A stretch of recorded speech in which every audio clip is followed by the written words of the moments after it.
Bom dia a todas e todos, porque algumas pessoas assistiram à gravação.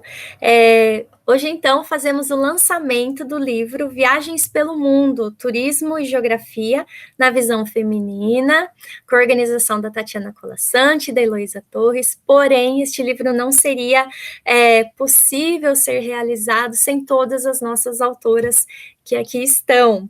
Mas antes de falar um pouquinho do livro, eu gostaria de ressaltar que hoje é o Dia do Geógrafo, né? E este livro, ele traz muitas autoras geógrafas, e é importante a gente ressaltar, então, a importância desse profissional, né? É um dia muito importante e a nossa visão de mundo, ela tem como característica justamente essa visão plural, né? Tentando entender essa complexidade do mundo, os elementos desse mundo e todas essas correlações, né? Então, o livro ele traz muito isso do geógrafo, da geógrafa, né?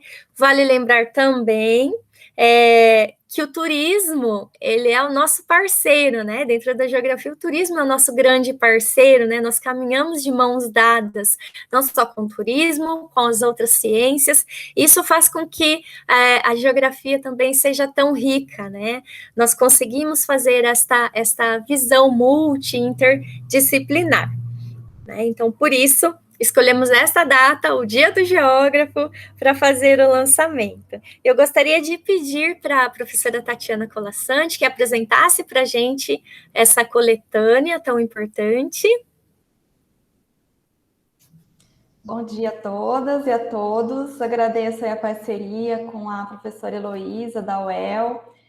Atualmente eu estou na Universidade Federal do Maranhão, mas a nossa parceria continua, né? Eu acho que é importante estreitar esses laços aí entre as instituições. E esse livro, né, como a professora Heloísa ressaltou, ser lançado hoje no Dia do Geógrafo é bem emblemático, né? Justamente porque o geógrafo ele trabalha com espaço, né? E a gente tem uma aproximação muito grande com o turismo, né? Porque tanto a geografia quanto o turismo eles utilizam as categorias de análise, né? Paisagem, lugar, território, região. Claro, cada um dentro da sua especificidade, mas a gente tem grandes semelhanças, né, conceituais.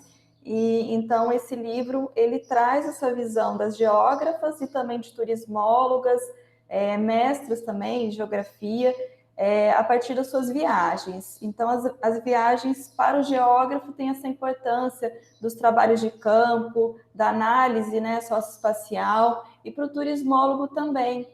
O turismólogo é o profissional que vai trabalhar não somente a técnica, mas também ele tem essa missão, né, de compreensão das relações sociais, de trabalhar com desenvolvimento sustentável também. Então, esse livro, ele não é um livro somente para mulheres, né? Então, a gente quer ressaltar isso, que é um livro para todos os tipos de público, ele tem uma linguagem um pouquinho mais informal, né? Lógico que ele não deixa de trazer essa perspectiva científica, também para a gente não ficar somente nos relatos, mas ele tem essa linguagem mais assim, para atingir um público mais geral, para que todo mundo tenha essa vontade de viajar, de conhecer outros lugares, porque isso faz com que a gente conheça novas culturas, instiga o respeito, né, a cidadania. Então, valores que são muito caros nos dias de hoje. Então, a mulher, né, a gente sabe que ao longo da sua história, ela se viu cerceada e ainda é, né, cerceada de vários direitos, e essa questão do ir e vir, que nós relatamos aí no livro, ela também traz uma forma de homenagear essas mulheres que não têm condições de viajar, não têm condições de exercer a sua liberdade, e a escolha dessas autoras aí para o nosso livro é justamente uma forma de homenagear as mulheres também, mulheres que são trabalhadoras, donas de casa, estudantes e que ficam acumulando vários papéis sociais e que dificultam ainda mais a sua vida, né? Então, esse livro, né, ele é resultado também de um sonho, é importante pontuar, ou melhor, né, de uma coleção de sonhos que me permitiram, de certa forma, enxergar o mundo com outros olhos. Desde a minha primeira viagem, que eu acho que eu fiz para o exterior, aí que eu fui para a Patagônia. Então, foi minha primeira partida mundo afora. Então, quando a gente pensa a questão, né, de estar em trânsito, né, somos seres sociais, somos seres em movimento, então estar em trânsito já faz parte do ser humano. Então, isso vai implicar em várias territorialidades, né, em várias transterritorialidades, como diz o Rogério Hasbart, e então a gente consegue, de certa forma, nos apropriar de cada lugar quando a gente está. Mesmo quando a gente é turista, a gente leva um pouquinho do lugar conosco, né? Então, a gente sempre está nesse processo de desterritorialização, reterritorialização, mesmo que tenha uma efemeridade, como a questão do turista, que tem uma experiência um pouquinho mais superficial dos lugares. E aí, nesse ponto, né, de novo destacando a aproximação aí da geografia, do turismo, o geógrafo, ele é como se fosse um explorador do campo, né, e o turismólogo, ele é um explorador de viagens. A gente precisa conhecer os lugares para trabalhar os produtos turísticos, para vender os lugares, né, então somos grandes apreciadores de paisagens e de lugares. Então, esse livro, né, como eu ressaltei anteriormente, ele vai trazer a visão das autoras. Essas autoras que nós escolhemos aí para representar as mulheres de todo o mundo, né? Então, são autoras que trabalham aí na área da geografia e do turismo, que são exemplo também de determinação, de luta, mulheres que conseguiram ir atrás dos seus sonhos, mulheres que trabalham, mulheres que têm uma vida também social, mulheres que namoram, que são casadas, que têm filhos, que são solteiras, enfim, cada uma com uma vida singular, mas que tem em comum esse desejo de viajar, né, de conhecer outros lugares, seja por vários motivos, né, lazer, trabalho, educação. Então, por isso, queria agradecer às autoras pelo empenho, né, pela dedicação de trazer esses relatos, cada uma escolhendo um lugar em especial para retratar, para trazer essa visão singular, né, sobre esse espaço vivido. E vocês representam, a partir desses relatos, um pouco de cada mulher, que não podem sair de suas casas, que não têm esse direito de ir e vir, né, que não têm o direito de escolha. Então, os relatos que vocês trouxeram, eu queria que vocês soubessem que são encorajadores. Então, por isso que a gente resolveu partilhá-los aí com todo mundo. E como geógrafas e turismólogas, vocês também são fonte de inspiração e de conhecimento, né? Então, eu agradeço vocês por estarem aí conosco nesse sonho e que possamos servir de inspiração também para outras mulheres.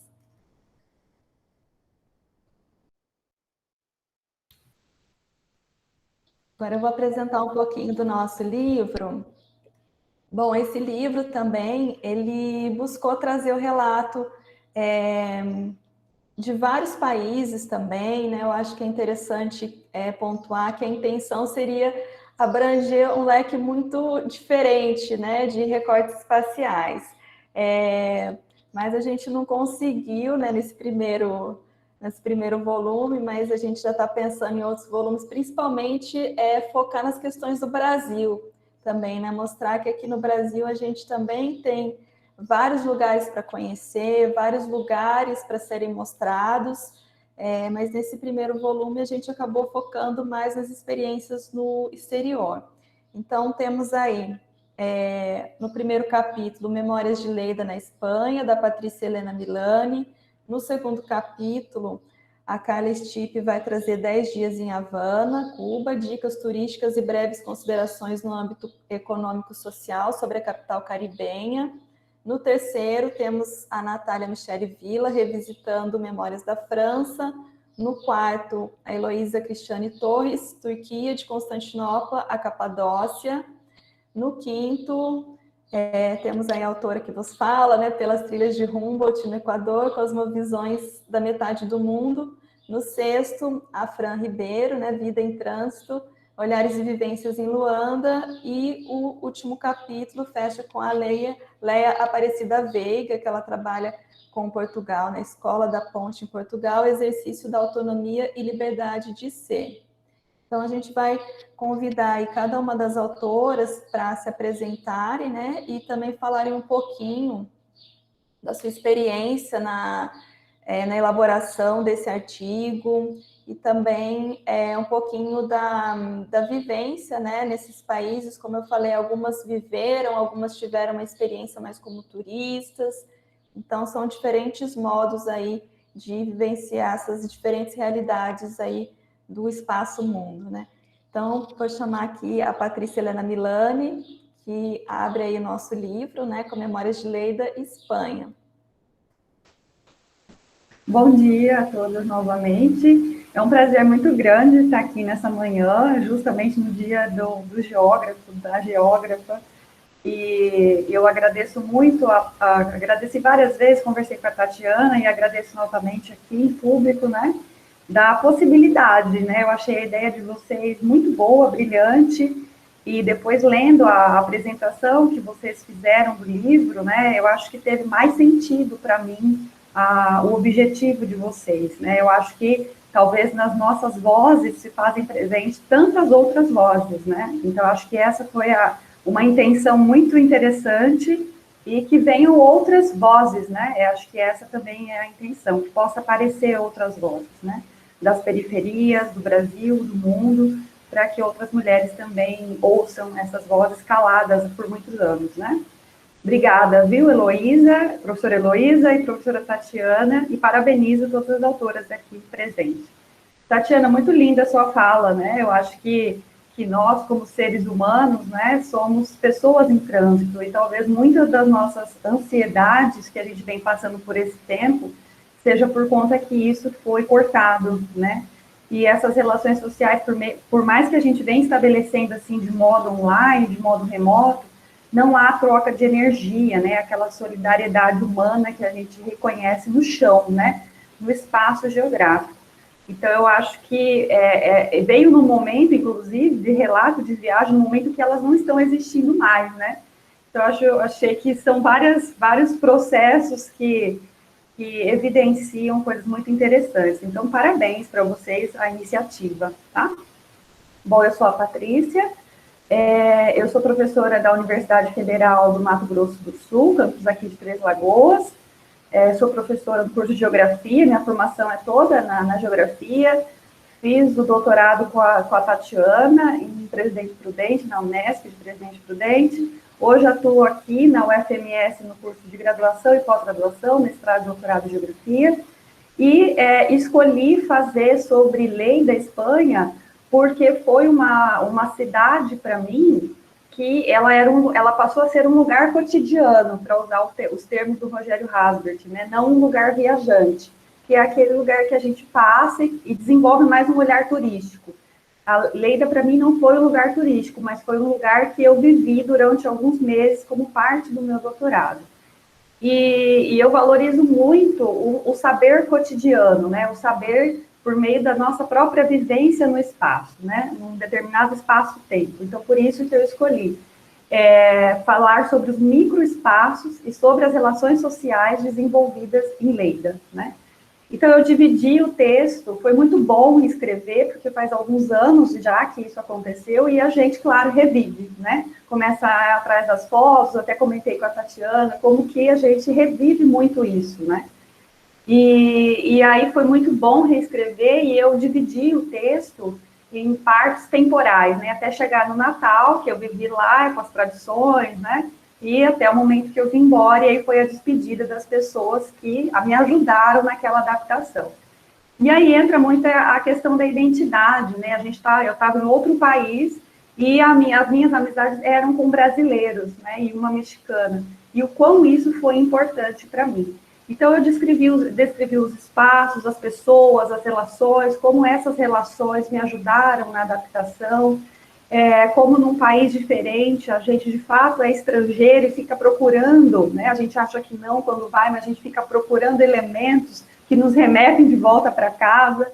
E no âmbito da minha pesquisa, que eu fui fazer lá, como foi bom olhar para a realidade brasileira a partir de uma outra realidade, né? Olhar para a desigualdade social brasileira no âmbito da moradia, por exemplo, por meio de uma outra realidade, né? não estou aqui hierarquizando espaços, né? Mas como cidades com formações sociais diferentes, com histórias diferentes, geram sociedades e cidades diferentes.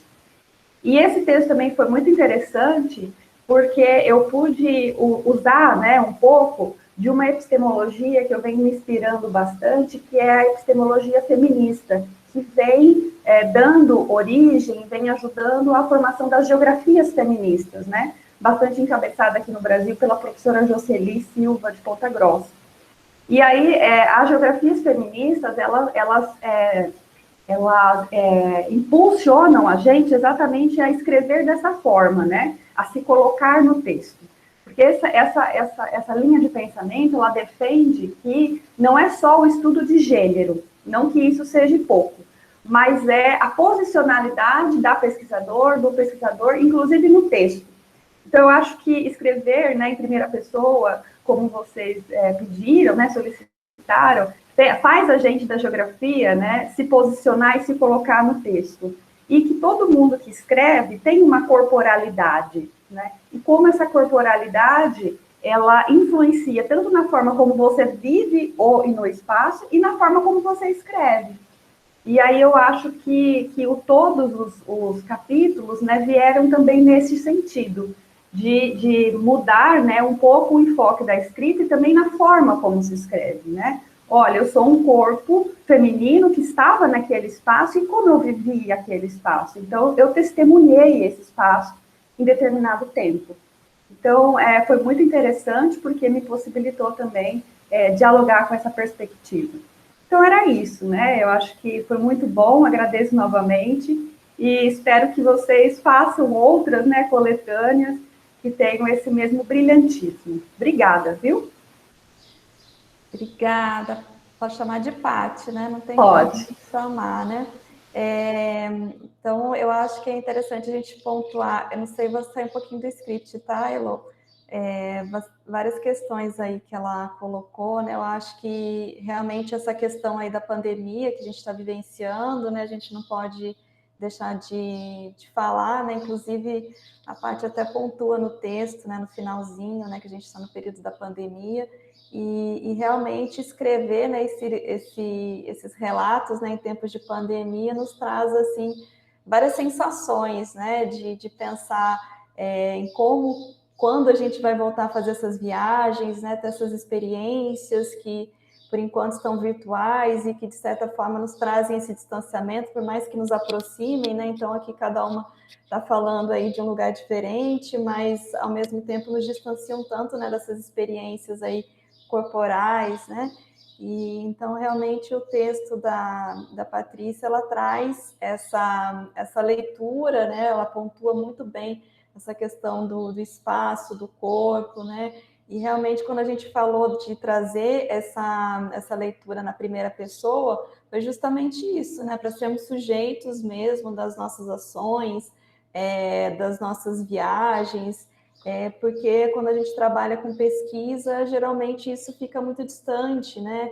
Como se a gente não fizesse parte daquela ação. Então, quando a gente traz para a primeira pessoa, a gente chama para si, né, a ação, a gente está lá, a gente vivenciou, nós temos experiências, nós temos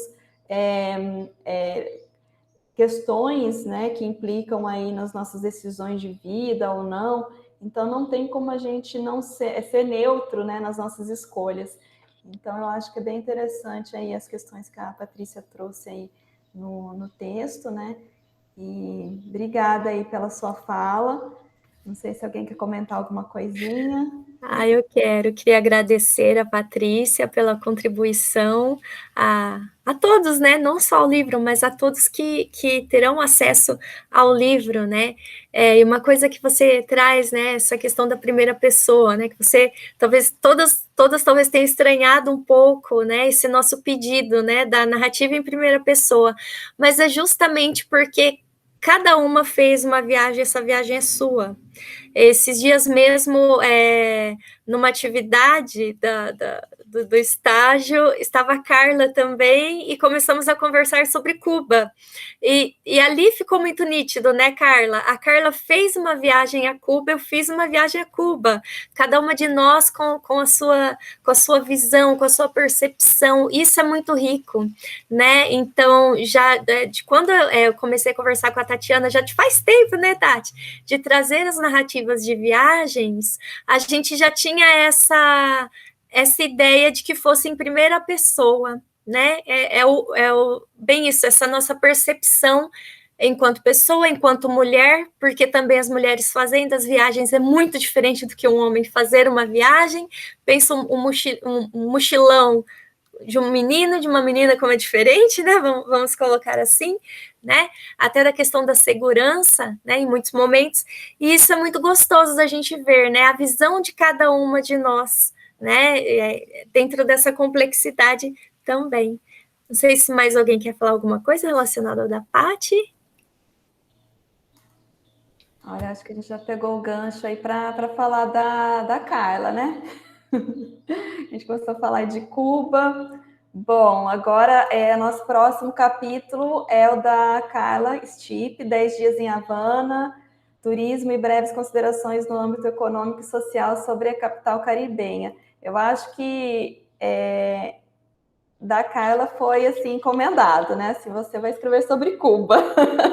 Eu acho que foi um dos únicos aí que a gente direcionou, porque a Carlinha aí também esteve em Cuba, né? Na mesma época que eu e Elô, e vivenciou realmente, né, a realidade cubana. A gente teve experiências bem distintas, né? Enquanto a Carlinha ficou lá na casa, né, de cubanos e teve uma experiência muito diferente. Eu e a Elô, a gente ficou em hotel, né? Então, em redes hoteleiras internacionais, foi bem diferente a experiência, né?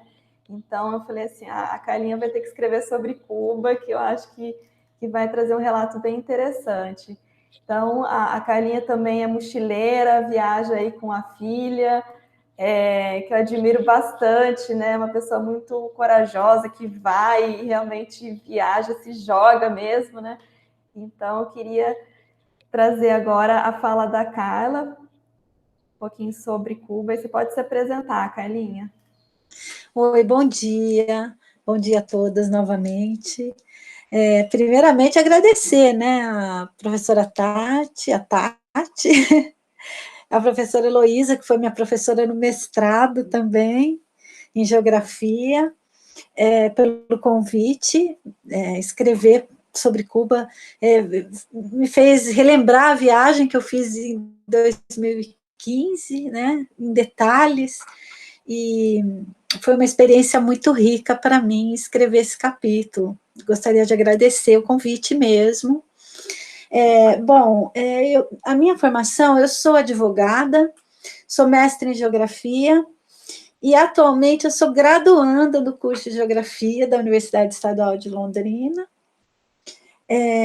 Fui professora também da UEMP, na área de Direito Empresarial, e eu me dedico, né, principalmente ao turismo, que foi a minha dissertação do mestrado, né.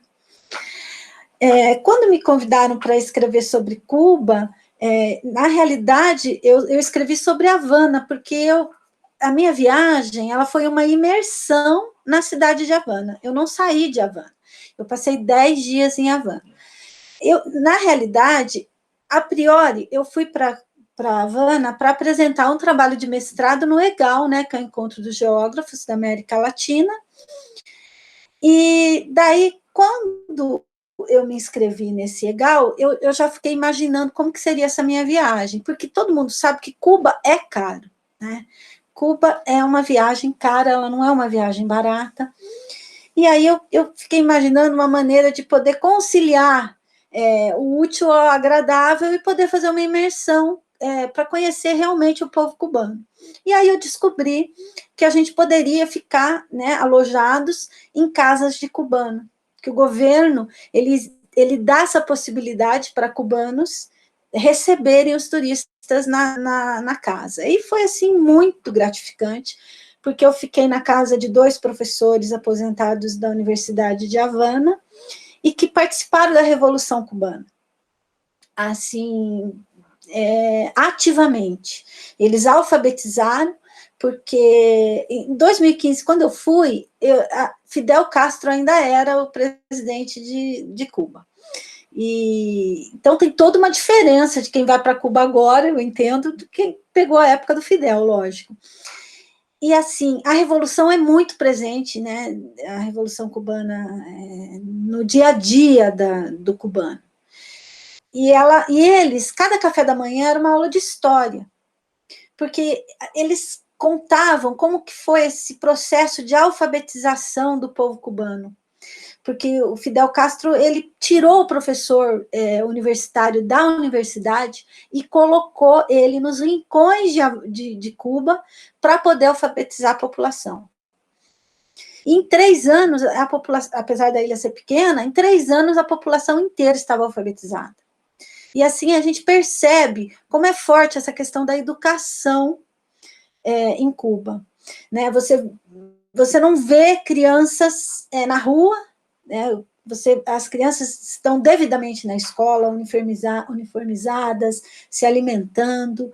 Então, o básico de Cuba é muito bom. Apesar de Cuba ser muito pobre pela questão do embargo sofrido, né? A gente percebe, até quando a gente chega em Cuba, dá um choque, não sei se vocês tiveram essa mesma sensação que eu, a questão da pintura das casas, dos prédios, porque o que falta em Cuba é matéria-prima, né? Não tem matéria-prima para pinturas, a ilha é devastada por furacões, então eles sofrem muito com esse embargo. Se não fosse esse embargo, né, eu acredito que Cuba teria assim, um nível, né, um IDH muito melhor do que já tem hoje, e já tem, né, nas questões básicas. Então, assim, é lógico que a mulher tem um olhar romântico, né, sobre conhecer um país desse. É diferente, talvez, de um olhar masculino. Mas, assim, a gente consegue enxergar a grande problemática de Cuba com a questão da liberdade. Agora, também na questão da segurança, foi algo que me impressionou muito por ser mulher, e Cuba é segura. Né? Então, às vezes eu saía à noite sozinha, e o professor falava para mim, o Jaime, que era o cubano onde eu estava hospedada, eu falava, mas eu vou poder voltar à noite, sozinha, andando, lá da Habana Vieja até onde eu estou hospedada? Eu falei, o senhor tem certeza que eu vou poder voltar sozinha? Meia-noite, por exemplo? Ele falou, pode, aqui não vai acontecer nada com você, você pode andar sozinha ao horário que for em Cuba. Então, assim, foi emocionante conhecer, era um sonho, né, de infância minha conhecer Havana, e conhecer toda a realidade socioeconômica do lugar, que foi isso que eu fiz. Eu procurei dar um olhar social, né, para como que vive o cubano mesmo, as condições econômicas, o que mais eles precisam, o que faz falta, o que não faz, e assim, o que mais me impressionou, a alegria do povo cubano, e como ele recebe bem os brasileiros e os turistas que vão para lá. Apesar de Cuba ser muito pobre, é um povo muito alegre, né? A música é muito boa, eu falo que a gente escuta as músicas o tempo todo nos almedrons que você pega nos carros, e assim, e tentei apontar a oportunidade de turistas ficarem a preços módicos, né? Hospedados, e fazer uma imersão na cultura local. Então, eu quis trazer isso para o nosso texto. Basicamente, é isso. Então, eu gostaria de agradecer novamente, né, a oportunidade de ter participado. E quem não conhece, eu acho que vale muito a pena conhecer, porque Cuba, Havana, eu tive a oportunidade de conhecer, é maravilhosa, e pretendo voltar para conhecer as outras regiões da ilha como um todo, porque tem muita coisa ainda para conhecer lá. Vamos ver agora com essa pandemia, né, terminando isso tudo, se a gente consegue, né, e ver se o dólar abaixa um pouquinho também, né, porque tá difícil viajar para fora agora, né, porque o dólar está muito caro, o euro também, e Vamos ver se essa pandemia vai embora para a gente poder voltar a fazer os nossos mochilões por aí. Então é isso, gente, é basicamente isso que foi. Eu acho que quem leu o meu artigo conseguiu viajar um pouquinho na cidade de Havana. Obrigada, Carlinha. Realmente, também recomendo para todo mundo ir para Cuba, né? Como a Carla pontuou, quando a gente foi em 2015, o Fidel ainda era o presidente, ele ainda estava vivo, então a dinâmica com certeza mudou, né? E lá a gente tinha, né, muito presente ainda o passado, né, dentro da paisagem, os carros antigos, né? Então é como se a gente tivesse voltado no tempo. Então, assim, para os geógrafos, eu acho que é até interessante, né? A gente já vê lá a questão lá do palimpsesto, né? Que o Milton Santos fala, né? Então a gente já vai ali realmente já tendo esse olhar geográfico, né? Mas turisticamente é lindo, tem paisagens belíssimas, né? É uma ilha, então aquele clima, né? E a questão do povo, realmente, que acolhe, um povo extremamente hospitaleiro, talvez muito parecido com o brasileiro, né, que sofre também, mas está lá sempre com um sorriso no rosto, né, enfim, apesar das dificuldades. E essa questão da segurança foi uma das coisas que realmente me chamou muita atenção quando eu fui para Cuba, porque em outros lugares talvez a gente não andasse com bolsa, assim, despreocupada, né, ainda mais mulheres, a gente sabe que são mais visadas, turistas, né, mulheres, e realmente eu também me senti muito segura de ir para Cuba, né? Claro que eu não me aventurei andando sozinha aí como a Carlinha fez, mas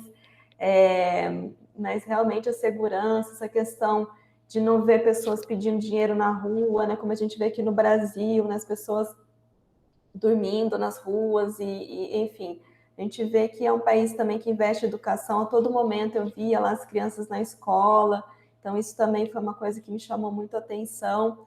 E muitas coisas assim acabaram sendo desmistificadas quando eu fui. Lá em Cuba não tem isso, não tem aquilo, né? Quando eu cheguei tinha isso, tinha aquilo, mas também a gente tem que ver que tem, às vezes, para o turista, né? Não tem para o residente. Então a minha experiência, né, como eu falei, foi bem diferente. A gente ficou em um hotel, né, a gente ficou também em Varadeiro, que era um resort, e é claro que por conta aí do embargo também, essas construções aí que são do governo agora, né, elas estão bem sucateadas, então não tem dinheiro para fazer reformas ali nos lugares, né, enfim, mas é uma experiência fantástica, uma experiência que vale a pena. E infelizmente fica caro, né, para os brasileiros irem para lá, mas eu acredito que as viagens elas são um dos melhores investimentos que a gente faz, né? Fora que a gente não está gastando dinheiro, a gente está investindo em cultura, em educação. Eu acho que isso vale a pena. É um dinheiro muito bem gasto, né? Quando a gente viaja, né? A gente nunca perde dinheiro, mesmo que a experiência seja ruim, a gente traz alguma coisa do lugar. Então, obrigada, Carlinha, aí, pelo empenho também, por ter escrito esse livro, e realmente a gente fica lembrando, né, do que a gente vivenciou. Então, um relato bem detalhado que você fez aqui, trabalhando também essa questão do turismo, das dicas também do que ver em Cuba. Então, parabéns aí pelo seu trabalho. Carla, parabéns. Muito bom mesmo, e é o que vocês estavam comentando, né? A gente vai revivendo, tanto quando a gente está no momento de escrever o capítulo, quanto também lendo o capítulo dos pares, né? Então, assim, foi muito gostoso ler o seu capítulo e viajar com você para Cuba, né? E eu acho que o que de Cuba me chamou mais atenção foi essa questão do ensino, né? Da educação lá, né, de todos terem acesso realmente, né, a uma educação de qualidade. Então, isso foi muito, muito gostoso de ver ali na prática. Então, muito obrigada por sua contribuição, parabéns. Eu que agradeço. Eu que agradeço. Aí agora, bem-vinda, professora Leia. Aí agora a gente passa para quem, Tati? Agora é a Natália. Natália. Ela vai falar sobre França, né? Revisitando Memórias da França. Aí pode começar, Oi, Natália. Então, pessoal, só um comunicado que às vezes está dando alguma instabilidade na minha internet, então se começar a travar, é isso. Então, meu nome é Natália, que para quem não me conhece, eu sou formada, né, em Geografia, fiz mestrado na UEL, a minha orientadora é a Elô, ainda é da vida, amiga. Sou geógrafa, mas também sou professora da educação básica e também trabalho na Unopar, né? E lá eu faço graduação em pedagogia, estou quase terminando. Então, tá aí abrindo os caminhos.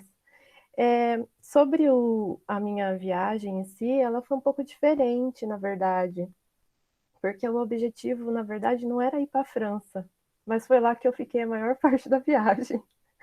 Então, assim, o meu objetivo principal era casar uma amiga na Polônia, para vocês terem uma ideia. E aí, como era um lugar que a gente não iria ficar muito tempo, né? Porque a gente não conhecia, e também não era esse objetivo ficar muito tempo lá. Então, eu aproveitei o momento para poder conhecer outro lugar, né? E aí, quando eu cheguei, né, quando me deram esse desafio, porque foi um desafio escrever, né? Faz tempo que eu não escrevo, e ainda assim, nossa, nossa, foi incrível para mim, assim, a experiência. Por que que eu coloquei o título, né, Revisitando Memórias? Porque realmente eu fui lá, e como, apesar de não ser uma viagem que era para o intuito geográfico e tal, né, a gente, como geógrafo, a gente sempre leva um diário de campo, né? E aí foi isso que eu fiz. Eu peguei o meu caderninho, né, do diário de campo, de todas as minhas memórias, que eu lembro que eu chegava, né, depois de um dia percorrido, e ia anotando tudo que eu achava interessante para não esquecer. E muitas vezes eu ia lá pesquisando também, mas esse lugar e tal. Eu estava com brasileiros que trabalham lá, então, assim, é uma visão do brasileiro imigrante e trabalhador, né, que eu ouvi, né, que eu fiquei mais próxima, né, mas aí eu tinha que ter as minhas impressões também, né, de uma pessoa que nunca morou, né, naquele lugar. Então foi bem gostoso, assim. Então eu procurei, como a gente, turista, a gente vai nos pontos turísticos, né, eu procurei saber as histórias, né, daqueles pontos turísticos, como que eles surgiram. Então, a questão do planejamento da cidade, como que ela foi criada, né, o histórico, que é muito importante, porque ela foi, na verdade, não só, né, o planejamento urbano francês, mas ele foi, sim, muito importante para a criação de planejamento de outras cidades, né, inclusive aqui no Brasil, né, a questão da mobilidade que funciona muito bem, né, e como eles dão uso às coisas, né, porque a gente tem lá uma parte que são as galerias que foram escavadas para criar os monumentos que viraram hoje outras redes de esgoto,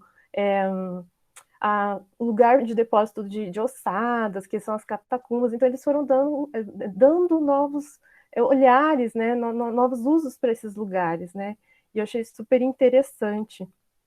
E no momento, foi em 2015, foi um período que estava acontecendo diversos ataques terroristas lá, né, na verdade, antes de eu chegar lá já tinha acontecido, e depois continuou acontecendo e teve um número muito grande de gente, que acho que mais de 100 vítimas durante o ano, né?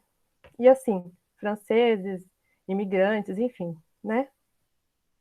E aí foi um momento que a gente também se deparou com diversos lugares, não foi só um, foram vários lugares, longe até daquele jornal, né, que foi atacado, e aí diversos lugares onde as pessoas faziam as homenagens, e aquilo me deixou muito assim, nossa, né, porque é diferente você ver na televisão e não ter contato com aquilo ali, né, a gente tem uma sensibilidade, mas você vê e fala assim, nossa, a pessoa estava aqui, é outra realidade, né? E aí você está fazendo parte disso como turista também, né? Porque quando você vai aí e convive com as pessoas que estão ali com os trabalhadores, eles te relatam, olha, aqui é assim, agora a gente vai ter que descer do metrô porque tem alguma coisa ali, a gente não pode ir à frente, né? Então, como que eles convivem com isso?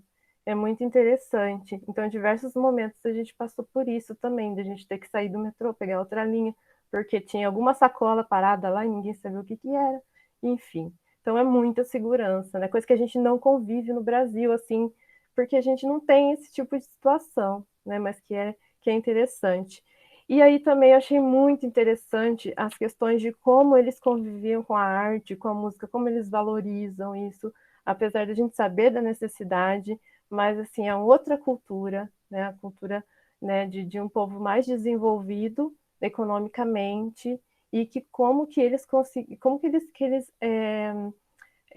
transmitem isso para as crianças, né? Então, em diversos lugares você vai encontrar livros ali, ninguém vai pegar ou vai pegar e ler, vai passar e vai deixar de novo, né? Então, é muito interessante. Eu nunca tive esse contato, né? Assim, na minha vida, assim, né? Até a minha idade naquele momento. E outra coisa interessante também que eu vi e que eu achei super legal relatar é as questões de como eles vivem com a questão da sustentabilidade, né, das áreas verdes, das questões, associam a questão da mobilidade com a questão de vocês poderem alugar uma bicicleta, um carro elétrico, e não precisar andar de carro, né? Eles usam muito, muito menos do que nós. É o inverso do que a gente faz aqui. Então, todas essas coisas foi legal. E para finalizar, assim, que eu achei que o mais importante que eu percebi em mim foi aquela visão da idade que eu tinha, de 2015, parece que faz pouco tempo, mas é bastante tempo para mim, né? E como eu é, fiz uma releitura das minhas próprias palavras, né? De mulher também, né? Dentro daqueles espaços, coisas que no momento eu escrevi, mas eu não me aprofundei e fiquei pensando, mas por que eu escrevi isso? E aí eu fui começando a construir o texto em cima de tudo isso que eu observei, né? E aí eu finalizei meu texto falando da questão de como é importante, né, a gente ter esses olhares das diversas localidades, não só nós profissionais da geografia, o do turismo, mas também as pessoas de modo geral, né, para ter mais empatia, mais respeito, como a Tati falou no início, né, e que é assim que a gente vai ter uma coisa tão rica que é o respeito por todo mundo, né, menos preconceito e tal. Gente, eu queria agradecer. Nossa, foi assim, não tem ninguém que falou nada de ruim para o nosso trabalho. Todo mundo que recebeu o nosso trabalho que eu passei, assim, né, das pessoas que eu gosto e que me respeita e tal. Nossa, todo mundo falou assim, gente, que trabalho lindo, parabéns, parabéns. Então, assim, não tem nada, apesar das nossas distância, né, até da comunicação e tal, eu realmente também não tinha essa visão do todo, de saber como que era o projeto e tal, e hoje eu fico pensando, nossa, como foi bonito, como foi rico, como foi incrível. E participar disso para mim foi muito importante, muito importante. Foi um desafio gostoso. Eu não pensei duas vezes em hesitar, né? Aí Lu sabe que ela me mandou mensagem, eu falei, opa, quero. Não pensei duas vezes. E isso para mim foi muito importante. E eu quero muito continuar participando, com certeza, se tiver outras oportunidades. E parabéns a todos vocês. Os textos de vocês estão lindos, maravilhosos, assim. Eu cresci muito escutando e lendo o que vocês estão falando, tá bom? É isso, gente. Muito obrigada. Que lindo, Nath. Obrigada. Fiquei até emocionada aqui. Assim, o que eu mais me chamou a atenção no texto aí da Nath foi justamente assim, desmistificar essa visão romântica que a gente tem também da França, né? Que França, né? Paris, vão para Paris, aquela visão, né? Que a gente vê nos filmes como turistas. E realmente ela fez, né, esse papel de desvelar, né, o que tem por trás desse cenário turístico. Ela trouxe essas questões dos problemas sociais, questão do terrorismo, né, que é A França é um dos países europeus que mais sofre aí com esses atos terroristas, que realmente, como ela pontuou, aqui no Brasil a gente não tem isso, né? A gente tem outros tipos de violência, mas é uma coisa assim que pode acontecer a qualquer momento, né? E tem uma dimensão muito grande, né? Quando acontece um ataque desse, porque atinge aí centenas de pessoas, então é uma coisa horrível e que não deve ser fácil, né? Viver assim nesse medo constante, né? Eu acho que é bem interessante que ela colocou aí.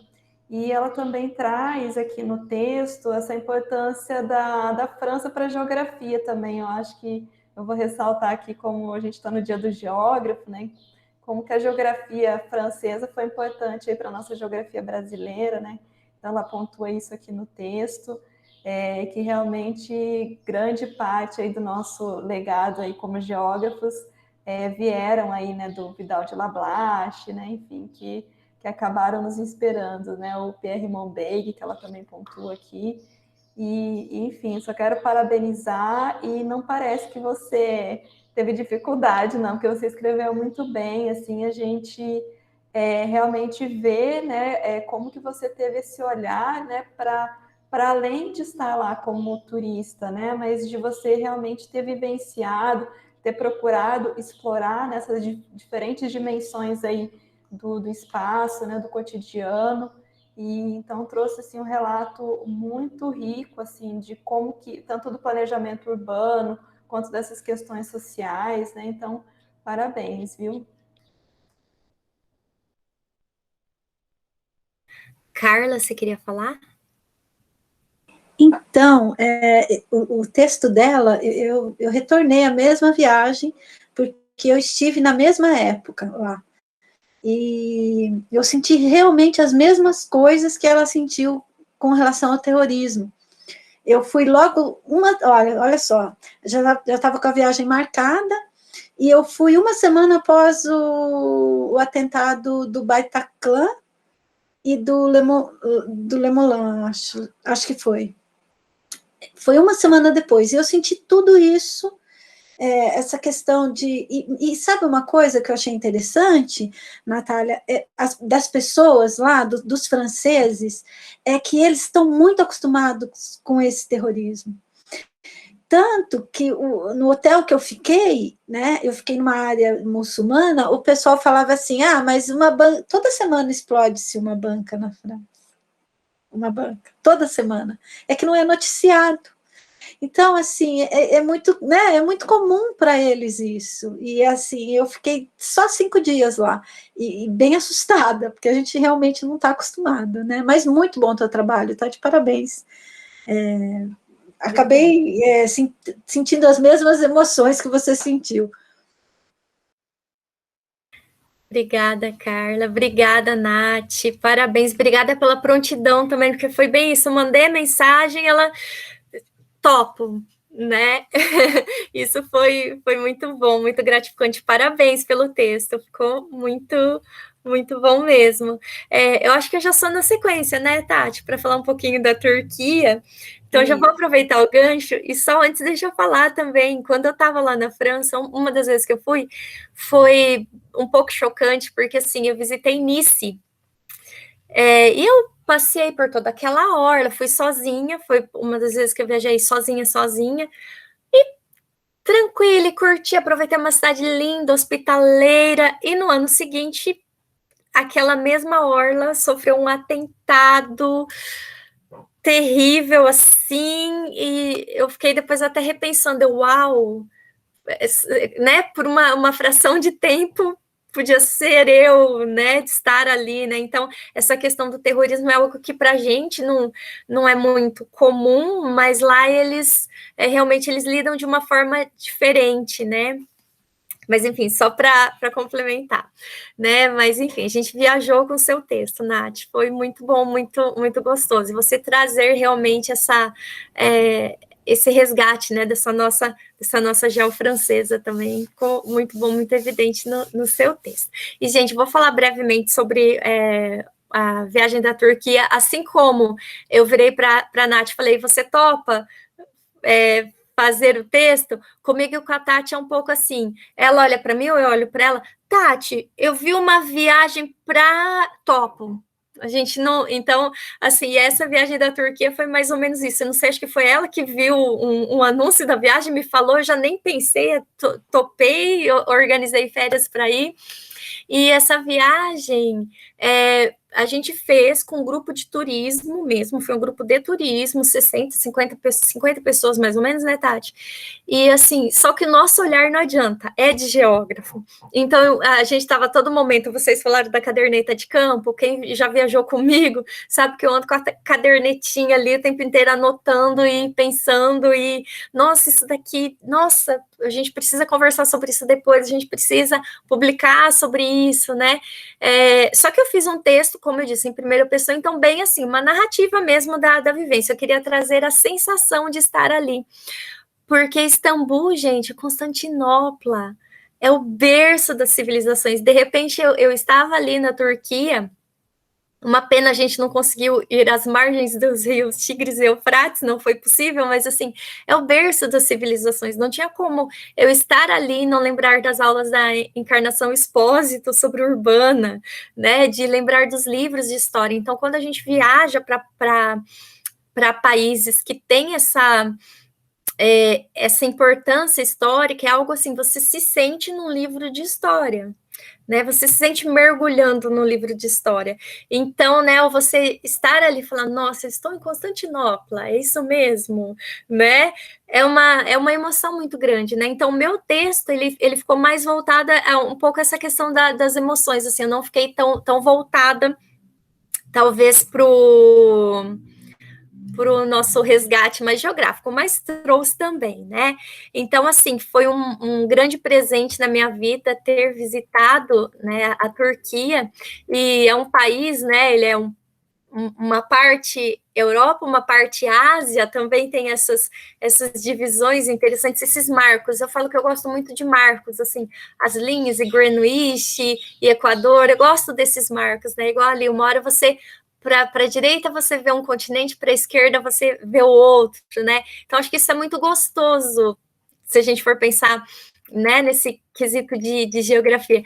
E fora, né, toda essa importância histórica da Turquia, né, os bizantinos, etc., as basílicas, né, Santa Sofia, e pensar também, né, eu gosto muito do Dan Brown, né, ele faz os best-sellers deles, eu tinha acabado de ler O Inferno, que é um best-seller que eles tinham gravado ali há pouquíssimo tempo algumas cenas para o próximo filme, então isso também é muito gostoso, da gente, de repente, estar ali no cenário de um best-seller, né, então, visitar as mesquitas, né, Mesquita Azul, e mergulhar também nessa cultura, né, que eles têm ali milenar, né, isso é muito, muito, muito interessante, né.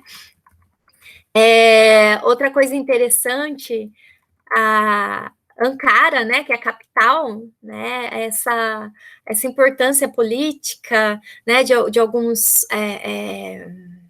de Atatürk, né, que eles falavam o tempo inteiro, né, um líder da Guerra da Independência Turca, né, o fundador, né, o primeiro presidente ali da República da Turquia, como eles, a relação que eles têm com ele também. Pamukkale foi uma outra cidade que o nosso trajeto foi terrestre, que me encantou muito, porque eu já conhecia, sabia desses travertinos, e quem também me conhece sabe que eu tenho meu pezinho ainda na geografia física, e toda essa relação com o ambiente kárstico me fascina muito. Então, de repente, a gente vê as piscinas ali, termais de Pamukkale, né, que são travertinos, aquilo era fantástico, assim, de ver, sentir, vivenciar, assim, né, isso é muito importante, um relevo kárstico tão importante ali. Kusadasi, né, também ali no litoral, foi bem interessante da gente visitar, né, tendo ali todo o mar Egeu ali para a gente visualizar, né, a importância dele para as grandes navegações e tudo mais. E por fim a Capadócia, que tem também toda essa importância histórico-religiosa, né? E que daí teve uma coisa que foi engraçada na Capadócia, assim, pegando pontos engraçados. Eles têm hoje um ponto turístico lá, que é uma árvore cheia de olhinho turco, né? E aí você imagina que aquilo já existia. Não, eles fizeram por conta de uma novela, e daí começaram, olha só o poder da mídia, né?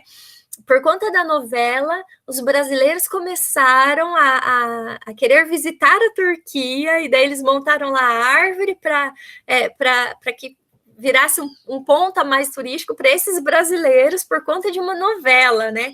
Então a gente fica pensando, uau, isso, Salve Jorge, essa mesmo. Então a gente fica pensando, né, o poder da mídia, o poder de uma novela, de uma televisão, né, de uma TV aberta, para fazer com que os brasileiros de repente olhassem para a Turquia, né? Então a gente vê muito isso, né? Então isso é muito, foi bem engraçadinho, assim, interessante. Mas no mais, assim, também é um país, gente, que eu aconselho, vá, assim como Cuba, França, Espanha. Gente, visitem, porque é um país lindíssimo. Claro, o passeio de balão também e tudo mais, né? Fora, como diz, deixa eu fazer uma piadinha interna. Fora, né, Tati, que é um país com uma cultura de milhões de anos no tempo, né? Milhões de anos no tempo. Nosso guia falava assim, era engraçadinho. Assim, é fascinante. Então, você tem, fazendo esse passeio terrestre, você tem de tudo um pouco. Então, a gente, na mesma viagem, viu neve, a gente viu um litoral, a gente viu, né, todas as ruínas ali, né, em Capadócia, cidades subterrâneas, bunkers, né, como se fossem bunkers. Então, assim, é um país riquíssimo, riquíssimo de cultura, de geografia, de economia. Vale muito a pena vocês conhecerem. Se puderem, vão, vocês vão amar. E é isso. Eu não sei se a Tati quer falar alguma coisa, parceirona de viagem. Vamos. Pra onde? Não importa, vamos. Não importa, vamos. Essa viagem para a Turquia foi muito espetacular, ainda mais que a gente teve a oportunidade de colocar um pezinho na Europa e na Ásia, né? Então foi bem turística, né? Essa viagem que a gente fez com excursão, embora a gente não goste, assim, né? Muito de excursão, porque tem tempo para chegar, tempo para sair, né? Enfim, vocês sabem como é que é. Mas talvez pela segurança também, né? E até estava com preço bom. Importante que a gente foi com bastante professora de geografia, né? Não sei se tinha lembrou disso. Por coincidência, quando a gente chegou no aeroporto lá, no nosso grupinho, tinha muitas professoras de geografia. Eu conhecia metade das pessoas. Eu não conhecia metade das pessoas, né? Então foi uma viagem bem, bem gostosa, assim, uma experiência bem diferente. Eu nunca tinha viajado assim de excursão, assim, muita gente, assim. Mas foi bem bacana, né? Porque a gente acaba ficando num grupinho, né? Brasileiros, então fica mais fácil também as dificuldades, né? Se enfrentar os obstáculos, mas foi tranquilo, né? Por mais que a Turquia, a gente saiba que para a mulher, né? A gente tem vários problemas, né? De sequestro, cárcere privado, que a gente vê assim, mas é aquilo, né? A gente, como turistas, a gente estava lá também, dentro de um grupo muito específico, então a gente não via essas questões, né? Mas, inclusive, tem até um canal no YouTube lá que é Sobrevivendo à Turquia, que é de uma brasileira que vive lá, então ela conta, assim, coisas absurdas que acontecem com mulheres né, brasileiras que casam com os turcos lá, enfim, coisas horríveis que acontecem. Mas, como eu falo, né, sempre quando a gente é turista, a gente tem uma outra visão, né? Mas é importante pontuar isso, né? Já que a gente está falando das mulheres, mas foi uma experiência muito, muito bacana, né? Embora totalmente turística, né, Elô? Eu vou aproveitar, então, já que a Elô falou, o próximo aqui sou eu, falando do Equador. Então, dentre várias viagens que eu fiz, foi difícil eu escolher uma para trazer aqui para vocês no livro, porque tinha muitas viagens que eu fiz aqui pelo Brasil também que eu queria ter colocado, mas do Equador eu acho que também era uma experiência nova, acho que tem pouca publicação sobre o Equador, quase ninguém escreve sobre o Equador, eu falei, vou trazer então essa visão diferente aí para os leitores, né? Então, o Equador, eu fui para lá com a Elo também, foi meio que, vamos ver vulcão? Vamos! Então, no Equador tem bastante vulcão, lá fomos as geógrafas atrás de vulcões, né? Que a gente também gosta aí de ver as paisagens, né? A Elo, ela inicialmente é da geomorfologia, né? Para quem não sabe, então ela também gosta muito aí dessa parte aí da geografia física. Não é da minha área, mas eu gosto muito de contemplar, né, as formações, né, geológicas, né, enfim. E então eu trouxe esse relato sobre o Equador que me marcou bastante. É um país de gente muito hospitaleira, de gente muito humilde. Tem uma população assim multiétnica, né? Você vê lá indígenas, você vê populações assim de vários lugares também. Então eles trazem, né, não só nos aspectos fisionômicos, né, mas eu acho que também nos elementos culturais que estão presentes lá no Equador, a gente tem influência de várias etnias, né?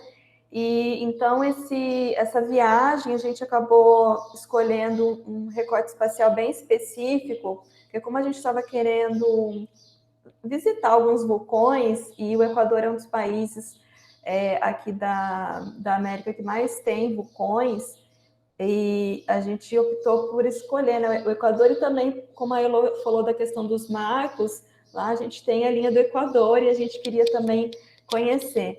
Então, foi um roteiro assim que a gente fez individual, fomos só nós duas, então teve que ser um roteiro personalizado, e aí, por uma segurança maior, a gente acabou contratando uma agência de viagens lá.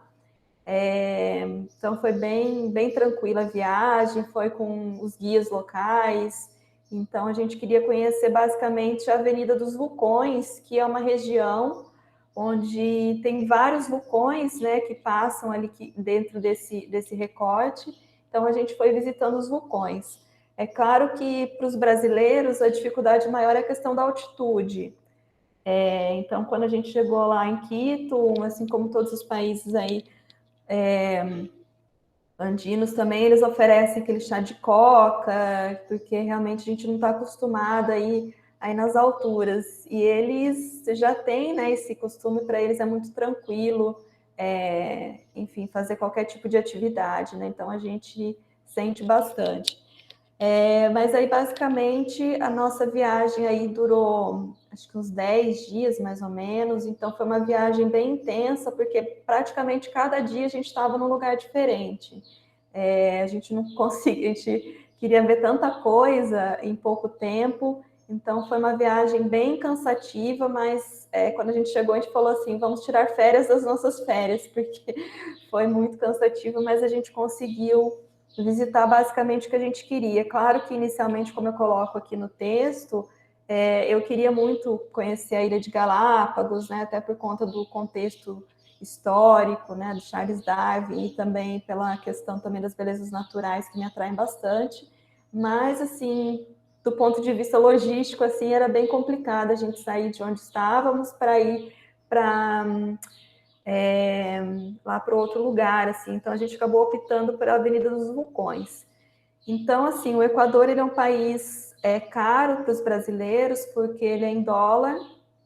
Então, hoje, por exemplo, já estaria bem viável para a gente ir lá para o Equador, mas na época acho que o dólar não estava tão absurdo assim quanto está hoje, né? E, enfim, aí eu relato mais essa questão turística mesmo, das paisagens, do que eu vivi lá, das coisas que eu vi. Eu acho que o Equador, como eu pontuei aqui, uma das maiores riquezas está nas alturas, que realmente, assim, ele é cortado, assim, por formações, né, vulcânicas que impressionam, realmente, assim, uma paisagem deslumbrante. A culinária também é fantástica, né? Então eu também trago essa questão aí da culinária, de algumas especificidades, né? Eles comem muito grãos, eu achei uma culinária muito saudável, né? A gente não via quase fritura nos lugares que a gente comia, né? Enfim, então foi uma viagem de muito aprendizado. A gente visitou também uma parte da Amazônia, né, equatoriana. Conhecemos também experiências de turismo rural. O Equador, ele, pelo fato de ter uma população muito...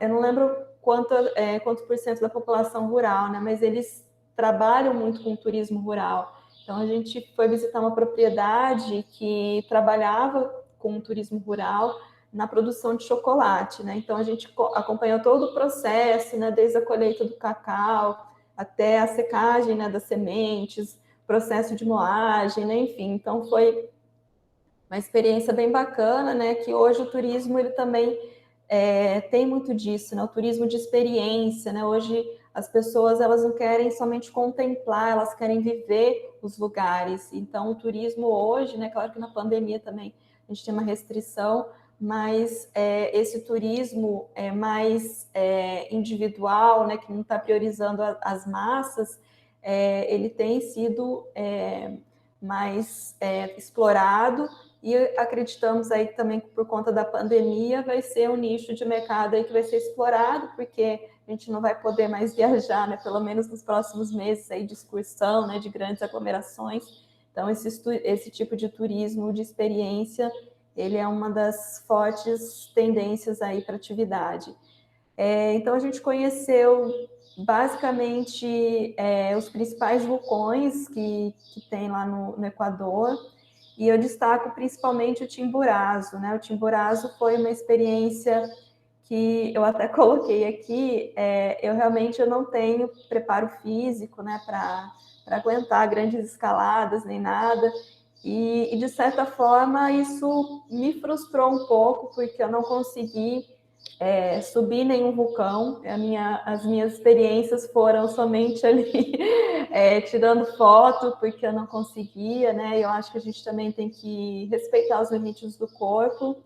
E eu também aprendi muito estando ali nesses lugares, porque o povo equatoriano, por isso que eu trago também essa questão das cosmovisões, eles têm muito respeito à natureza, né? Que eles chamam aí de Pachamama. Então, dentro desses tours que a gente fez ali no Equador, a gente ouvia muito nessa expressão, né, da Pachamama, que é a mãe natureza, né? Então, eles têm muito respeito a esses vulcões, nessas forças da natureza, e isso faz com que eles também tenham uma relação de respeito à natureza e a todos os seres. Então, eu gostei muito, né, de ter aprendido isso, e também essa questão de que, às vezes, não importa a gente estar lá no cume, né, mas importa a travessia que a gente faz.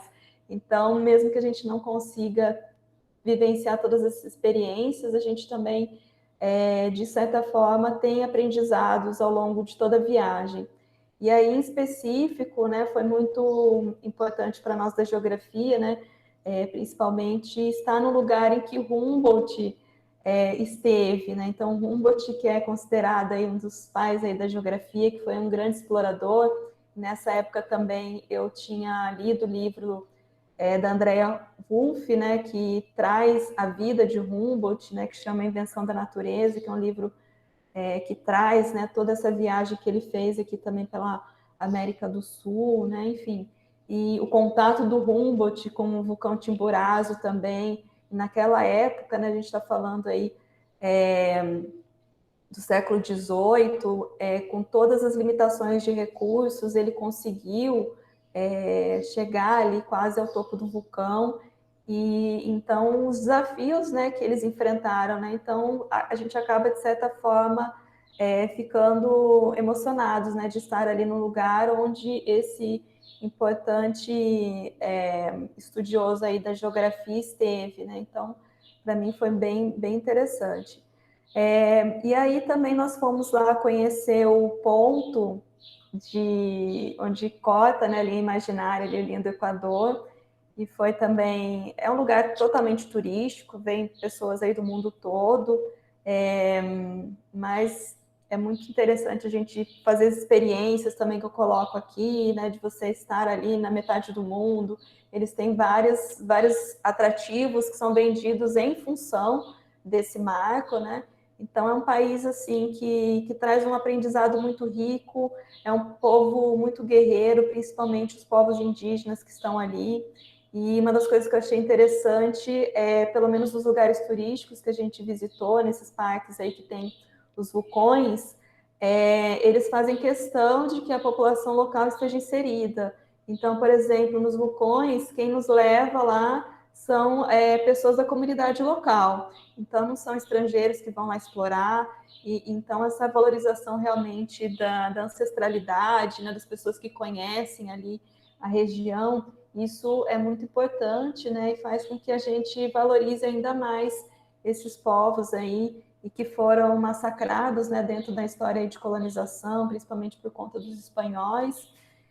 Visitamos também algumas ruínas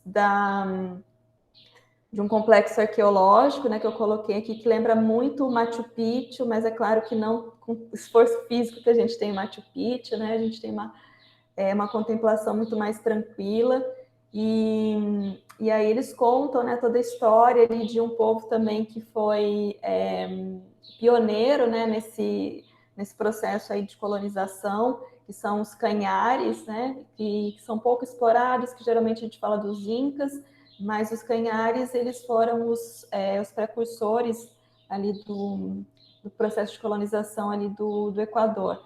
A gente conheceu também Cuenca, que é famosa pela fabricação do chapéu Panamá, e aí é interessante a gente ver como que esse processo, né, como o Eric Hobsbawm fala, né, da invenção das tradições, porque a gente fala o chapéu do Panamá achando que é do Panamá, mas na verdade o chapéu do Panamá ele nasce no Equador, e que a partir ali de um presidente, né, que começou a utilizar ali, acho que o Roosevelt, né, ele começou a utilizar esse chapéu nas construções ali do Canal do Panamá, aí foi fotografado, apareceu em todos os jornais e acharam que era um chapéu do Panamá, mas na verdade é mão de obra equatoriana, e hoje essa cidade aí é referência na fabricação, enfim, aí você consegue achar chapéus ali desde, sei lá, $10 até $1.000, né, dependendo ali da qualidade. E outra questão também, dentro do Equador, né, dentro dessa cidade de Cuenca, foi a questão dos espaços públicos. Dentro aqui do Brasil, quando a gente vai nos espaços públicos, nos preocupa muito essa questão do vandalismo, do lixo. Então, lá no Equador, né, nos espaços públicos que a gente visitou, me chamou muito a atenção isso, né, do respeito ao patrimônio público. Então, os lugares extremamente limpos, tinham bebedouros ali para a população, né, enfim. Então, esse cuidado que a gente não vê em muitas cidades brasileiras, né? Claro que a gente não pode generalizar, né? Não conheci o Equador como um todo, mas nesses lugares, assim, turísticos, assim, a gente não via, né, isso, e também quando a gente se aventurava a andar pelas ruas, a gente não conseguia enxergar também esse vandalismo. Bom, então foram essas experiências, né, que eu trouxe aqui, principalmente pontuando não somente a parte natural, né, dos aspectos físicos e naturais, mas também esse processo histórico que fez com que o Equador hoje, apesar também dos problemas sociais, como vários países têm, né, não tem como fugir, mas é um país de resistência, né, forte resistência indígena que luta pelas suas tradições, mantendo viva, né, essa cultura indígena, seja a partir do turismo, seja a partir também da culinária, da cultura. Então, é um país muito interessante para a gente visitar e que nos traz vários tipos de experiências, né? Como eu falei, experiência gastronômica, experiência visual, sensorial, né? Enfim. Então, é um país que vale a pena, mas que não recebe muito fluxo de turistas brasileiros, né? Apesar de estar aqui na América do Sul, mas muitos brasileiros acabam esquecendo do Equador, né? Fica um país ali esquecido ali de nós brasileiros, mas que eles têm uma grande admiração, eles conhecem o povo brasileiro, inclusive um dos guias que nos levou ali para um dos vulcões. Eu lembro que a Elô, aventureira, conseguiu subir ali o vulcão e eu fiquei lá conversando com ele, e foi aí num período aí que a Dilma estava sofrendo impeachment, né? Ele muito sensibilizado, e a gente ficou conversando muito ali durante esse período, né? E, então, é uma pessoa que eu tenho um grande carinho, que eu até cito ele aqui no texto, né? Nosso guia Francis, e que, de certa forma, eu acabo acompanhando ainda a vida no Equador a partir das redes sociais que ele fica postando, e esse respeito à natureza,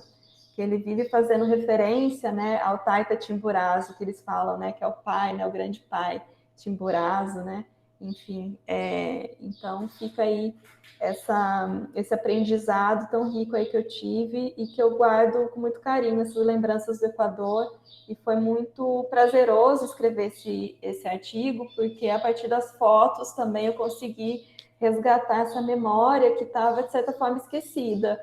Então, parece que começou a vir, assim, alguns sentimentos que eu tive lá, e essa questão da superação também, que eu acho que é importante a gente colocar nas viagens, que elas nos fazem crescer.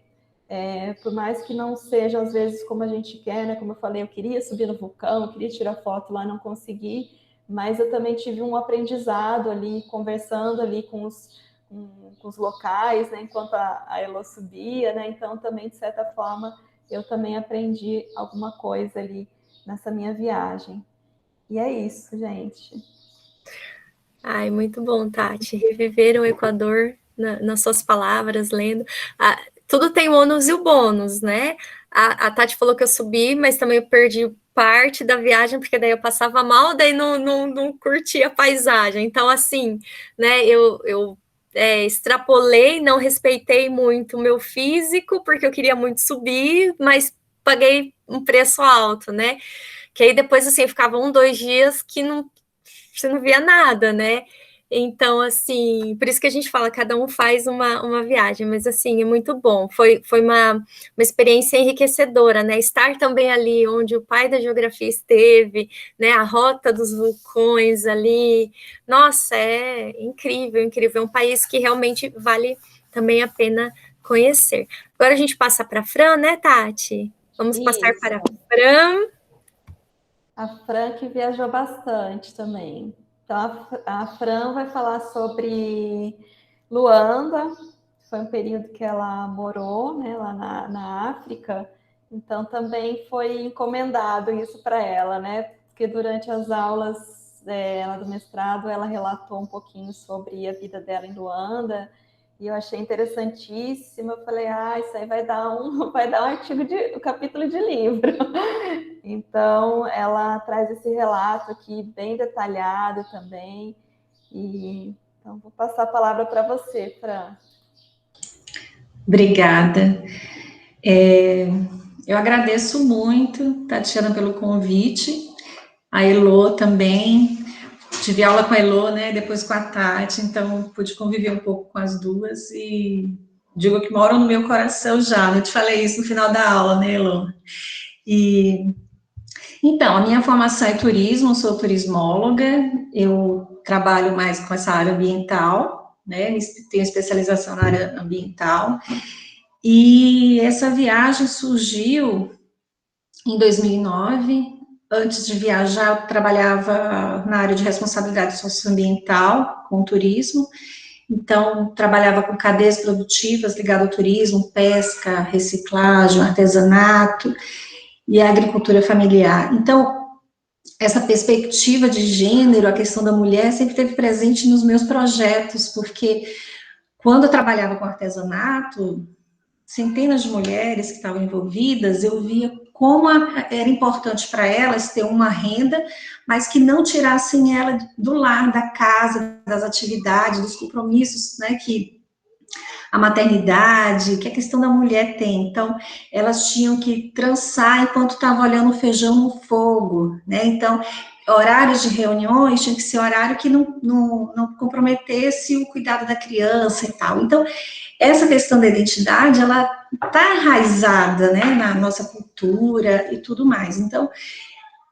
a mesma coisa a agricultura familiar, ela tinha que conciliar o horário de regar a horta e tudo, também nesses horários. Então, esse contexto trazia em mim. E eu casei em 2005, E aí, meu marido ficou viajando África, Angola, África, Brasil, durante 2 anos, e chegou um momento que tinha que acompanhar ou ficava difícil, muito complicado. Eu decidi encarar essa viagem, né, então eu fui para Luanda, e não sabia exatamente o que ia fazer lá, mas eu queria levar essa experiência minha dos meus projetos, né, para contribuir, porque eu sabia já que era um país muito devastado por questões de guerra e colonização também, né, e aí eu queria até fazer uma colocação, não me apresentei direito, eu sou de Salvador, né, na Bahia, então essa questão da identidade da África é muito comum para mim, a gente convivia muito com isso, né, então ver aquelas mulheres que carregavam cestos imensos na cabeça, as crianças enroladas no peito, lógico que isso foi desaparecendo com o tempo, né, na Bahia, mas a minha infância eu via muito isso. E a questão do turismo também, porque sendo uma cidade turística, o turismo se apropria muito do espaço, uma coisa que a gente conversava até muito na aula com a Tatiana, e aí, vocês estão me ouvindo? Que parou aqui a tela para mim, eu fiquei sem saber se eu estava continuando. Então, essa apropriação, porque em Salvador você vai ao shopping, você encontra com o turista, né? Você vai numa festa de lazer, uma coisa, você convive com o turista. Então, essas duas características, né, da questão do turismo e da identidade, a questão geográfica, né, eu convivia muito. Então, cheguei a Luanda, na hora eu fiquei muito assustada, porque assim, eu conhecia muito as mazelas, assim, do Nordeste, a pobreza e tal, mas na África é um contexto mais difícil ainda. Então, você vê o esgoto na rua, você vê os prédios metralhados, né, porque era comum a gente ver isso. Luanda tinha 7 anos, quando eu cheguei lá, havia apenas 7 anos que tinha terminado a Guerra Civil, e foram 30 anos de guerra civil. Antes era um país colonizado, né, por Portugal, eu coloquei isso lá um breve contexto histórico. Então, é uma geração inteira que viveu da guerra. Então, pensa numa criança que nasceu na guerra, ela viveu somente a guerra, não sabia o que era ir a uma escola, sair para comprar um pão, né, ter um ambiente familiar estável. Então, o que acontece? A paisagem de Luanda era, além desse desgaste, a questão humana, eram as mulheres com as crianças envolvidas no corpo, vendendo frutas, panelas, uma série de coisas, e nas portas das casas tinham homens armados, porque eles só sabiam atirar, 30 anos eles só sabiam atirar. Então, eles ficavam ali como se fossem segurança das casas, né, então era comum ver arma, muito comum ver arma, e acontecia algumas vezes, já estava em restaurantes, aquela cena de tiro, todo mundo debaixo da mesa, porque estava tendo algum tipo de conflito. Isso também é uma realidade de Salvador, às vezes do Rio de Janeiro, eu morei no Rio de Janeiro também, então essa coisa de estar tenso, ligado, com medo o tempo inteiro, e a questão da mulher, a gente se sente muito fragilizada nesse contexto, né, porque tem medo. Então, fui conhecer enquanto meu marido trabalhava, e eu ficava mais ansiosa, falei, quero fazer alguma coisa, eu sou inquieta. E então comecei a visitar algumas instituições, né, como voluntária, né, eu quero fazer alguma coisa, e não conseguia, porque assim, existe muita desconfiança também, né, porque assim, são pessoas com sequelas de maus tratos, de ter outras pessoas também que exploravam, então não funcionava bem. A gente, de lazer, a gente costumava ir na praia, tinha um boom econômico que acontecia em Luanda, o que eu mais trato disso, porque o país, né, trabalhando muito com petróleo, com diamante, estava passando por um boom econômico, reconstruindo o país em maior velocidade, onde você olhava, tinha andames.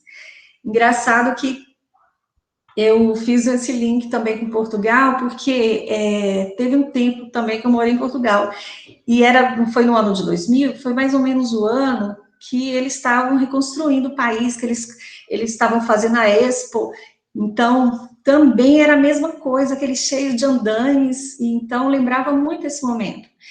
E lá em Angola, tinha essa reconstrução, né, aquele modelo de urbanismo que preza mais pela linearidade, né, uma coisa mais formal, mas que ainda não tinha a inclusão social, né, era uma coisa mais higiênica. Então, aquelas avenidas largas, começaram a construir muitos prédios, tinha as praças. Então, era um espaço que estava mais ocupado pelos estrangeiros, porque eram milhares de empresas estrangeiras, com funcionários, do Brasil tinha a maioria, né? Então, eu vivia mais nesses ambientes dos estrangeiros, né? Então, a gente não tinha oportunidade, não era nem de opção, normalmente, nós éramos proibidos de ter esse contato, não podíamos andar na rua sozinhas, né? Então, da janela do meu apartamento, eu via muitos ambulantes, o trânsito era caótico, ainda eles estavam implementando a lei de trânsito, eles estavam ainda, como eu posso dizer, construindo o país, então estavam criando o Banco Central, criando os ministérios, existia um ministério só dedicado aos ex-combatentes, porque era um público que precisava realmente de apoio, e criaram o Ministério da Família e Promoção da Mulher. Então, nesse momento, eu conheci uma pessoa que estava desesperada, precisando de apoio, tinha recursos, né, das Nações Unidas, de cooperação espanhola, né, do BID, muitos recursos, mas que precisava colocar isso em prática. Então, para você ter ideia, um projeto que é muito interessante deles era a aprovação de uma lei tipo Maria da Penha, né? Porque a questão da mulher, engraçado, lá tinha o dia do homem, uma vez por mês tinha o dia do homem. Eu falei, o que é isso, o dia do homem? Nesse dia, os homens fazem o que querem, saem, não precisam voltar. Eu falei, gente, essa é de piada, brincadeira, né? Não, é assim, legitimado, né? Então, eu falei, é difícil, né, acreditar que tem isso. Então, as mulheres, se elas tinham alguma disposição com o companheiro, ela era agredida. Depois, ela não tinha nem apoio da família, nem apoio do vizinho, ela, se fosse para a delegacia, ficava difícil até se defender. Então, um desses projetos vinculados a aprovar uma legislação de proteção à mulher, né, muito, muito influenciado pela Maria da Penha, tinha vários outros projetos agregados. Um desses era esse apoio à família, né? Então, construir abrigos, começar a construir abrigos para estar abrigando, no primeiro momento, essas mulheres e crianças, né? Porque vinham as crianças juntas. E depois trabalhar a questão do empoderamento psicológico e uma renda, que é mais a área que eu realmente tinha experiência, que era a questão do artesanato, em outras formas, né? Então, para mim, foi uma experiência riquíssima, aprendi muito, não tinha muito, era muito solitária, porque não tinha nem como compartilhar, não conheci nenhuma mulher lá, assim, de colegas de trabalho, a maioria estava sozinho, né? Acho que foi a única que topou ir para a África, era eu. Então, eu vivia nesse ambiente, assim, muito masculinizado, né? Então, era a única mesmo, literalmente. E tinha muita curiosidade, pra você ter ideia, é proibido até fotografar também prédios públicos. Acho que hoje já mudou muito, porque isso foi em 2009, né? Já são mais de 10 anos. Então, eu sei que hoje muitas obras já estão concluídas, às vezes eu faço pesquisa, algumas pessoas que eu conheço que perguntam como está lá. Então, mudou muito, mas o que mais chama atenção é essa questão da urbanização, a reconstrução do país, né? Então, é um cenário completamente diferente. E eu chamo também a atenção a questão das zungueiras, são essas mulheres que andavam na rua, né? Então, com as crianças no colo. É muito semelhante, às vezes, à realidade do Nordeste, são mulheres que sustentam a casa, né? Que garantem a sobrevivência da família. Então, em relação ao turismo, eu tentei lá fazer uns passeios turísticos, e aí descobri uma agência que estava iniciando alguns roteiros, porque lá é muito, assim, você não pode ir para qualquer lugar, porque um dos lugares que tem mais mina terrestre no mundo era realmente Angola. Então, fazer turismo em áreas naturais era um perigo, né? E o guia orientava, você só pode andar nesse caminho que a gente já tem garantia que as minas foram retiradas e tem segurança. Então, um ecoturismo não seria possível, né? A gente sair explorando várias áreas, etc., não tinha. E a questão da fauna, durante a guerra, algumas ONGs fizeram resgates. Isso aí, quem conta são os guias, né, que estavam com a gente, que algumas ONGs fizeram o resgate desses animais, levaram para a África do Sul e para outros países. Então, foi criado alguns parques lá em Angola. Esse eu visitei o Parque Nacional do Quissama, que é um lugar lindo, maravilhoso, né? E onde passa o rio Kwanza, que dá o nome da moeda também, né? O país, a moeda é o Kwanza. E então a gente fez um safari que a gente viu os animais, eles se escondiam muito, mas ele estava sendo repovoado, né? Trazendo esses animais de volta. Então, é um país fantástico. Eu lembro muito da Bahia, fico até emocionada de falar realmente, porque são mulheres guerreiras, as Marias, né? O Leão Milton, que não desistem, não cansam, e apesar dos problemas, diversidades que a vida tem, né? Ainda estão em casa, tomando conta dos filhos, gerando renda, né? Então, é um povo que, apesar da tristeza do pós-guerra, ainda transmite alegria, muita confiança. Havia na população, assim, entusiasmo em relação ao futuro, né? Estamos reconstruindo o país. Havia um movimento de regresso dos angolanos, né, que saíram, fugiam, foram estudar fora, então estavam retornando para reerguer o país. E foi maravilhoso, né? Então, eu agradeço muito a oportunidade de escrever sobre isso, muita coisa eu já tinha esquecido, mas como eu gostava de escrever, eu lembro que eu fui resgatar alguns arquivos, falei, nossa, é verdade, tinha isso, porque toda foto eu colocava um comentário na foto, então isso me ajudou muito a escrever, né? Então, agradeço muito, parabenizo todos vocês, Elô, Tatiana, Patrícia, Leia, Natália, Carla, tá? Agradeço a Aline. Então, parabéns para todas e muito obrigada realmente pela oportunidade. Obrigada, Fran.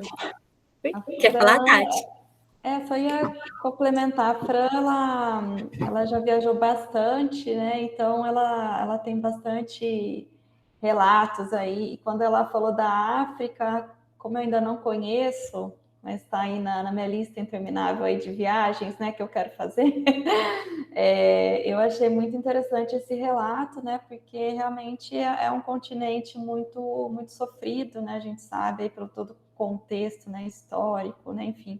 E ela trazendo essa outra visão, né, de ter morado lá, desse medo, né, como ela relatou a questão das mulheres lá também que sofrem, né, enfim.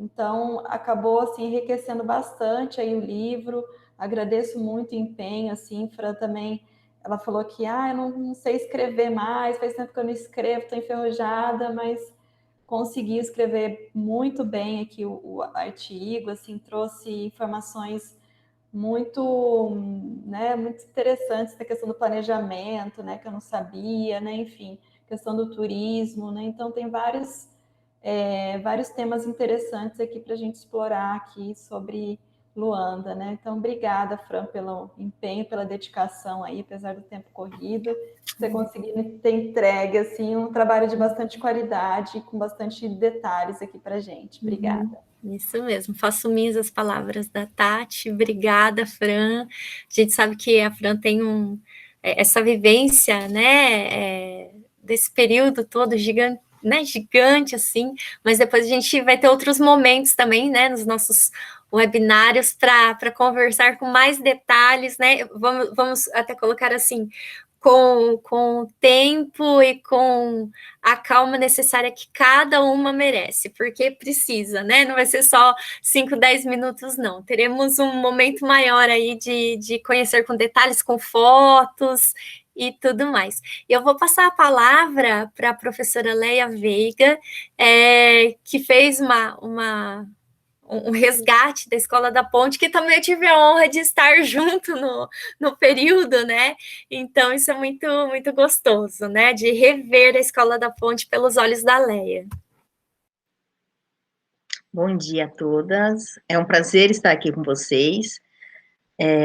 Eu vou tentar falar sem a interferência do ambiente aqui de fora, que a gente está um vento. Eu já mudei de lugar, eu saí do escritório e vim para o quarto, porque está muito barulho lá fora. Essa viagem eu fiz com a Heloísa em 2017, né?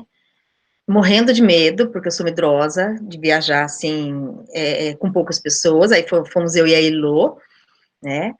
Confiando, fui porque a Elo foi junto, muita confiança na Elo, que eu sou muito receosa de sair, assim, para lugares desconhecidos, né, e é aquela história, por ser mulher, né, a gente sempre fica pensando no que pode acontecer, ai, dá medo, vem, nossa, uma ansiedade, assim, mas a minha coragem foi de estar com a Elo, então agradeço muito a Heloísa por ter me encorajado, e isso me fez perder o medo, principalmente de avião. Avião, para mim, foi, assim, uma experiência surreal. Teve um dia que eu achei que a gente ia cair. Eu já estava rezando, e aí a Elo lá, calma, tranquila, falando para eu olhar para a janela, eu falava assim, meu Deus do céu, esse avião vai cair, a Elo não percebeu ainda. Então foi uma viagem muito gostosa, gente, viajar com a Heloísa é maravilhoso, foi muito bom. Nós fomos para... Nosso destino principal era Portugal, por conta do pós-doutorado, visitar a Universidade do Minho, ter uma reunião com a professora de lá, mas aí nós aproveitamos, esticamos e fomos visitar vários pontos turísticos em Portugal, várias cidades, fomos para outros lugares, outros países também. Aí, ao escrever, a pensar o que eu poderia pegar, né, dessa viagem como experiência para pôr nesse capítulo, foi difícil, porque foram tantas emoções, tantas coisas novas, tantas vivências, tantas experiências gostosas, e para gente que trabalha com a geografia e é professora, a gente entrar no livro, mergulhar, como vocês disseram, ouvindo vocês, eu fui me identificando com a fala de todas vocês, porque é maravilhoso, é uma experiência única poder viajar, e ainda mais vencer esses limites, essas barreiras do medo que nos é imposta, a sociedade nos impõe constantemente, né, por sermos mulheres. Então, isso também me atraiu muito no livro. Quando eu li a apresentação do livro, eu falei, gente, é isso, a Heloísa e a Tatiane foram maravilhosas ao redigir essa apresentação, que é isso, essa apresentação nos define como mulher. Aí eu optei pela Escola da Ponte. Dentre tantas possibilidades, por que a Escola da Ponte? Porque eu sou apaixonada pela Escola da Ponte desde minha adolescência, sei que a Heloísa gosta muito também, amo Rubem Alves, minha paixão é Rubem Alves, né?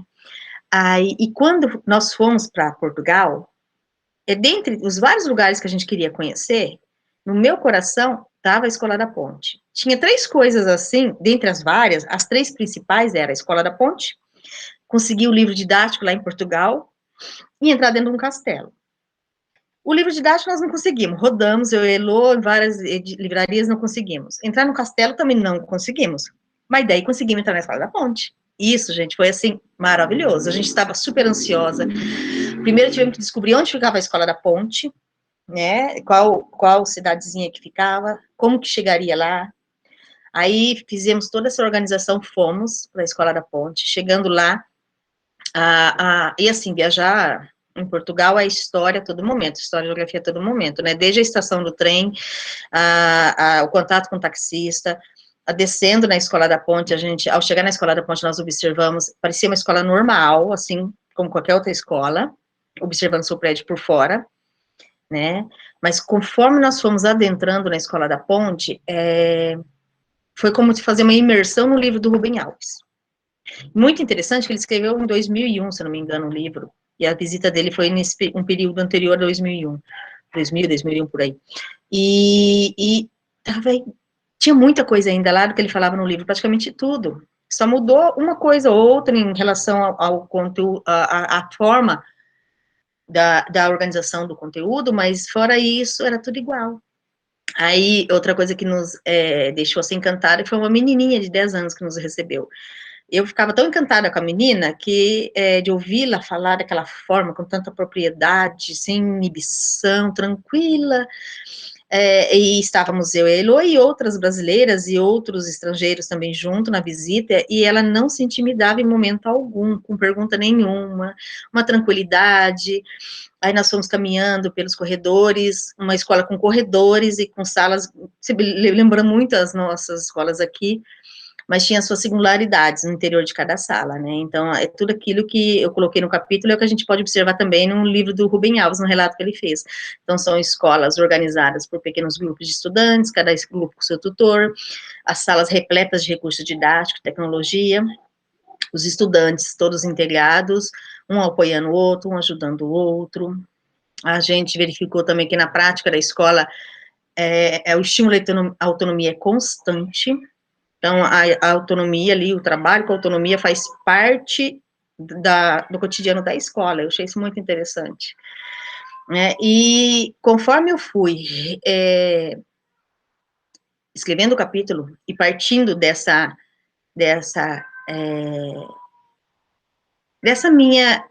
meu encantamento com aquela portuguesinha de 10 anos que nos atendeu e nos levou por todo a escola explicando tudo, aí eu fui percebendo, né, a importância deles colocarem aquela menina para nos receber, né, porque ali estava aquilo que norteou o livro, eu posso assim dizer, e a ideia da Tatiana e da Heloísa, né, que é essa autonomia da mulher, esse exercício da autonomia, a mulher ser empoderada. Então, aquela menininha, ela era empoderada, estava empoderada.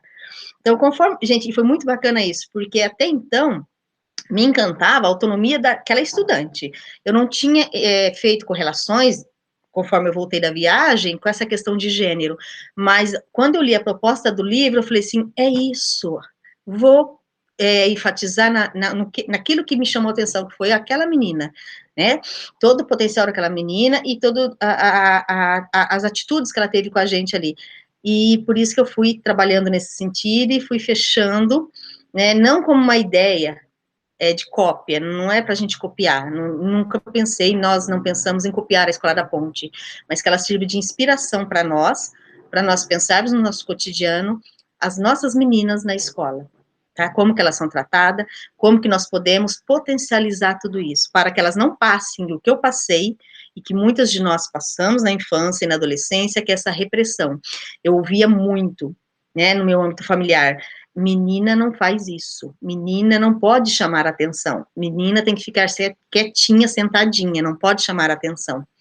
Então, aquela menina ali, ela era o foco da atenção. Então, assim, é nesse sentido de nós pensarmos as nossas escolas como abrir a porta da gaiola para as nossas meninas voarem, saber o que é a liberdade que cada uma de vocês tem experimentado em cada viagem, essa liberdade que cada um de nós temos experimentado na nossa vida cotidiana, isso é muito importante. É isso. É encantador ouvir a Leia falar, porque, como eu vivenciei também, e eu lembro que acho que eu comentei com a Leia, a sensação que eu tinha, a vontade que eu tinha era de voltar a ser criança para estudar ali, porque era demais, a cidadezinha, a estrutura da escola, aquela escola que a gente sempre sonhou, né, com todos tendo autonomia. A gente está ressaltando aqui a menininha que nos atendeu, né? Como fala, um bocadinho, né? Ela falava um bocadinho o tempo todo, uma gracinha. Mas todas as crianças ali, os meninos, as meninas, os maiores com os menores, uns aprendendo com os outros, aquelas salas com mesas redondinhas, assim como está nos desenhos ali. Muito, muito gostoso. Uma escola que realmente, assim, que possa inspirar, né, Leia, as nossas escolas também. Meninas, acho que a gente vai começar já a arrumar para o encerramento, né, Tati? Então, eu vou começar o encerramento, depois a Tati pode fechar também, né? Então, eu gostaria de, mais uma vez, agradecer cada uma de vocês, parabenizar pelos capítulos, que realmente a gente viajou com vocês. Quero deixar aqui registrada a minha admiração por cada uma de vocês. Então, Patrícia, muito, muito, muito obrigada. Fran, muito, muito obrigada. Carla, muito, muito, muito obrigada. Natália, muito, muito, muito obrigada. Leia, muito, muito, muito, muito, muito obrigada. Obrigada pela confiança também. Eu falei, meu Deus, ela com toda essa confiança comigo na viagem. Ui, meu Deus. Tati, muito, muito, muito obrigada. Obrigada pela parceria de todas vocês. E eu gostaria de agradecer também aqui imensamente a Aline Nunes, né? A Jamile Bernardes, a Fabiana Domingues, que fizeram toda a comissão científica. Então, elas leram os artigos, opinaram, ajudaram a arrumar, né, a dar dicas, assim. Então, assim, estamos aqui, as autoras, mas nós temos toda a equipe, foi todo um trabalho conjunto. Isso que é legal da gente deixar aqui registrado, um trabalho conjunto.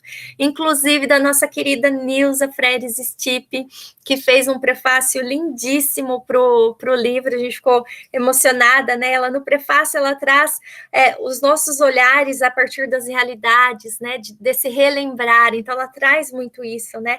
Os vários territórios evidenciados, né? Dentro dessas características geográficas, econômicas e sociais, né?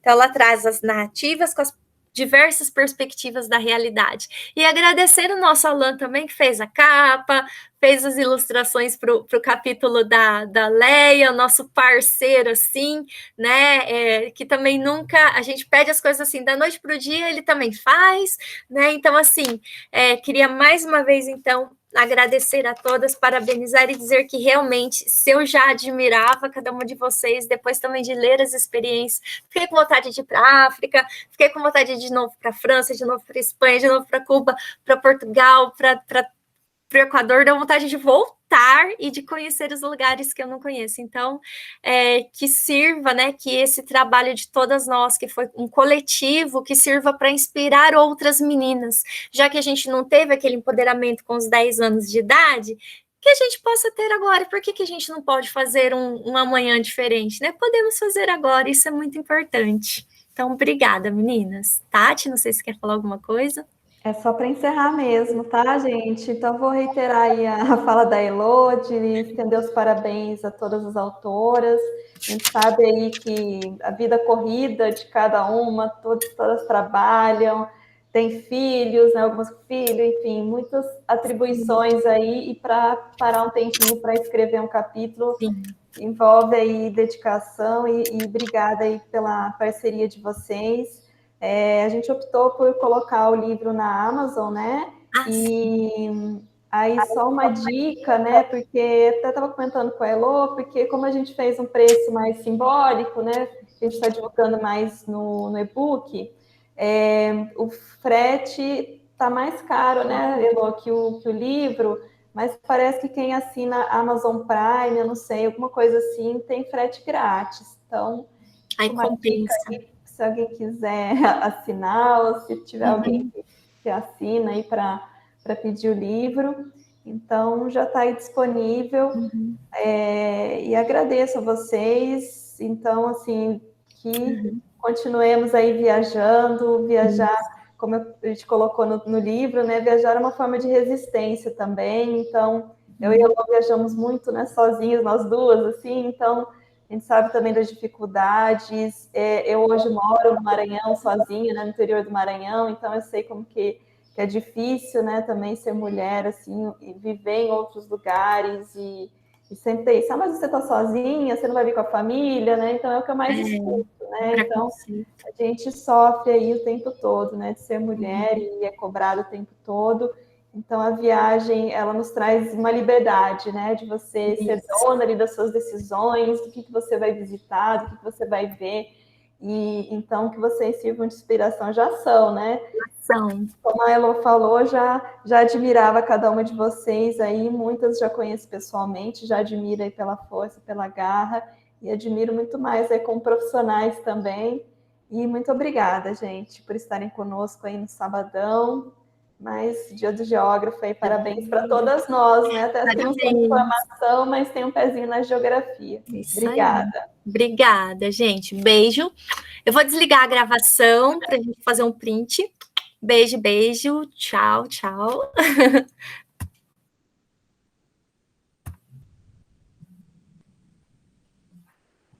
Aqui.